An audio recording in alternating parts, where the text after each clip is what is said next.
Inter తర్వాత ఏం చేయాలి, ఇంటర్మీడియట్ తర్వాత ఏమిటి? ఈ ప్రశ్న ప్రథమ సంవత్సరం కోర్సులో చేరినప్పుడే వేసుకోవాలి. రెండో ఏడాదిలో అందుకు సంబంధించిన సన్నాహాలు ప్రారంభించాలి.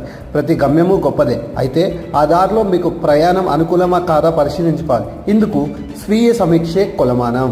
సాధారణ డిగ్రీలు, ప్రొఫెషనల్ కోర్సులు, వైవిధ్యమైన చదువులు అన్నీ ఇంటర్ తర్వాతే మొదలవుతాయి. వీటిలో ఇంజనీరింగ్, మెడిసిన్ మినహా మిగిలిన వాటిలోకి ఇంటర్మీడియట్ అన్ని గ్రూపుల వారికి అవకాశం ఉంది. మరిన్ని వివరాలు ఇంకా డెప్త్ తెలుసుకోవాలంటే మీరు ఈనాడు వెళ్ళి ఈ ఆర్టికల్ చదివితే బెటర్ అనమాట. సో ఇంటర్మీడియట్ తర్వాత మీరు ఏ సైడ్ వెళ్ళాలనుకుంటున్నారు అనేది ఒక ఖచ్చితమైన అవగాహన ఉండాలి. So there are multiple ways. మీరు ఎంపీసీ తీసుకుంటే ఇంజనీరింగ్ చేసుకోవచ్చు, అండ్ బైపీసీ తీసుకుంటే ఎంబీబీఎస్ చేసుకోవచ్చు, లేదా వేరే వేరే కోర్సులు చేస్తే వాటికి సంబంధించిన ఇవి చేసుకోవచ్చు అనమాట. సో ఏ కోర్స్ తీసుకుంటే